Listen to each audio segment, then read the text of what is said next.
Telugu news ఛానల్కి స్వాగతం. అత్యంత హృదయ విదారక ఘటన. ఈ ఘటన శ్రీకాకుళం జిల్లాలోని మేలేపుట్టి మండలంలోని దీనబంధుపురం పంచాయతీ పరిధిలో ఉన్న దెబ్బగూడ గ్రామంలో జరిగింది.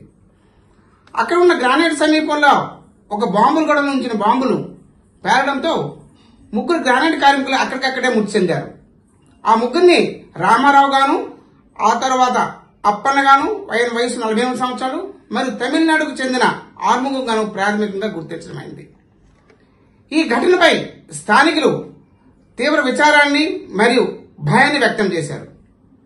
మృతుల కుటుంబాలు మా BR9 టీవీ శ్రీకాకుళం జిల్లా స్టాఫర్తో మాట్లాడుతూ దీనిపైన ప్రభుత్వం ఖచ్చితమైన చర్యలు తీసుకోవాలని, దీనికి పూర్తిగా యాజమాన్య నిర్లక్ష్యమే కారణం అంటూ ప్రత్యక్షంగా ఆరోపించారు.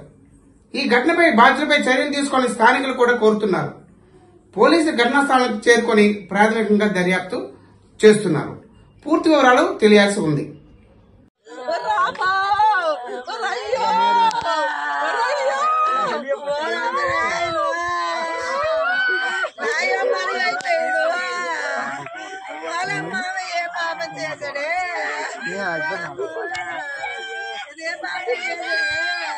మధ్యాహ్నం దేవుళ్ళు తిప్పించాడు. కొండ మీద కోరే చూపించాడు.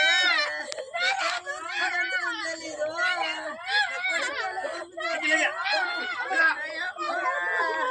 మామయ్య న్యాయం కాదా మామయ్య?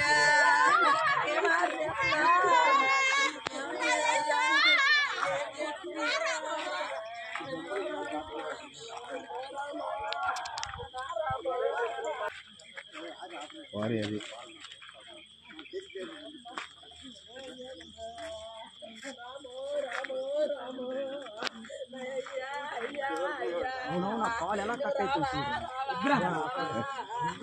అన్ని మరి ఏం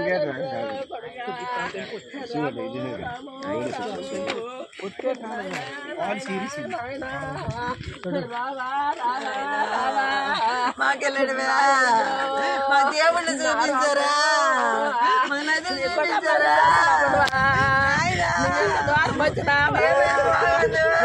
అయ్యో నా తమ్ముడు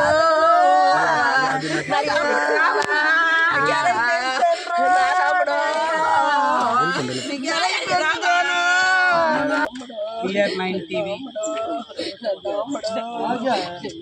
ప్రజా వెలుగు గ్రానైట్ యాజమాన్యం నిర్లక్ష్యానికి నిండు 3 ప్రాణాలు కోల్పోయిన బాధితులతో కరస్పాండెంట్ మాట్లాడుతున్నారు. ఇప్పుడు ఎవరెవరమ్మా చనిపోయారు?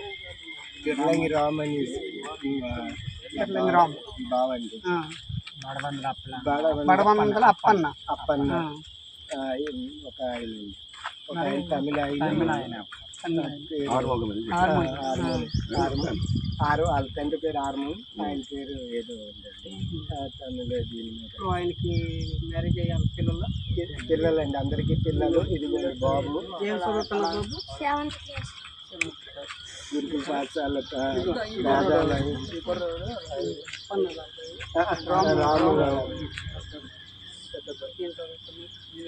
ఎప్పటి నుంచి మీ నాన్నగారు పని చేస్తున్నారు?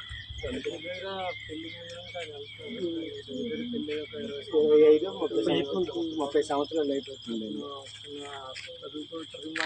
నిన్న ఎంత టైం అప్పుడు ఎంత సమయంలో నేను జరిగింది? నిన్న 3:30 మాకు ఎటువంటి ఇంటిమేషన్ కానీ ఎటువంటి ఇది కూడా మాకు ఇంటిమేషన్ చేయలేదండి. ఈ క్వారీ వారు అంటే నిర్లక్ష్యంతో వ్యవహరించి ఒక పేదవారు అంటే ఒక దీనిగాను ఆ చేతగాని వారు వీళ్ళు కూలీ చేసుకునేవారు ఒక హీనంగాను చూసుకుని కనీసం స్పందించలేదండి. అక్కడుండే జనాలు ఇక్కడుండే వర్క్ చేసే వాళ్ళు కూడా వెళ్ళిపోయారే తప్ప కనీసం ఇంటిమేషన్ ఎవరికి ఇవ్వలేదండి. ఇంత నిర్లక్ష్యంగా వహిస్తూ నైట్ ఏంటంటే వచ్చి పోలీసులతో డిమాండ్ చేయిస్తే ఇక్కడ నుండి శవాలు తీసుకెళ్ళిపోయింది, లేకపోతే మీ మీద కేసులు బనాయిస్తామని టైప్లో మనం. సంఘటన ఎలా జరిగింది? బాంబ్ బ్లాస్ట్, అక్కడ బాంబులు పెట్టి స్టోర్ చేసి ఉన్నారండి. ఈ బాంబులు ఇక్కడ వర్క్ చేస్తున్నప్పుడు కూడా ఈ మెరుపులు వస్తున్నప్పుడు కూడా కనీసం సూపర్వైజర్ల ప్రెజర్తో క్వారీ యొక్క సూపర్వైజర్స్ డిపార్ట్మెంట్ మేనేజ్మెంట్ వారు ప్రెజర్తో వీళ్ళు బాంబుల్ని అమర్చారు. కూలి చేసుకున్న వాళ్ళు కదా అని ఒక హీనంగా వీళ్ళని చూడటం వల్ల వాళ్ళు బెదిరించి అమర్చడం వల్ల ఆటోమేటిక్గాను బ్లాస్ట్ అయ్యి మా కుటుంబాలని సర్వనాశనం చేశారండి ఆ అధిష్టానం వారి కోరి యాజమాన్యం అండి. ఇంత దౌర్భాగ్యమైన స్థితిలో కూడా కనీసం కోరి వానర్ వచ్చి కూడా సంఘీభావం కాదు కదా, కనీసం ఫోన్లో కూడా ఎవరితో కూడా డిస్కస్ చేయలేదు.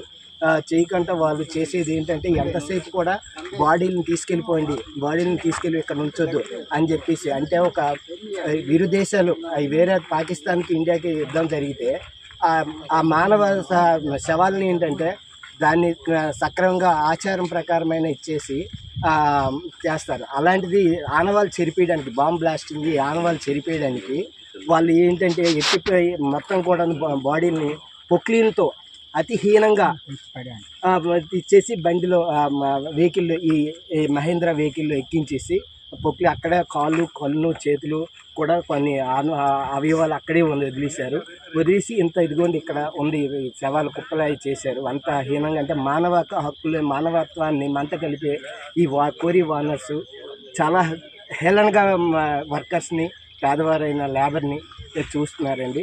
వీరిపై మాకు ప్రభుత్వం వారు, పోలీసు వారు, వివిధ డిపార్ట్మెంట్ వారు, ఏడీ డిపార్ట్మెంట్ వారు, గ్రానైట్ యాజమాన్యం మాకు న్యాయం చేయాలని కోరుకుంటున్నామండి.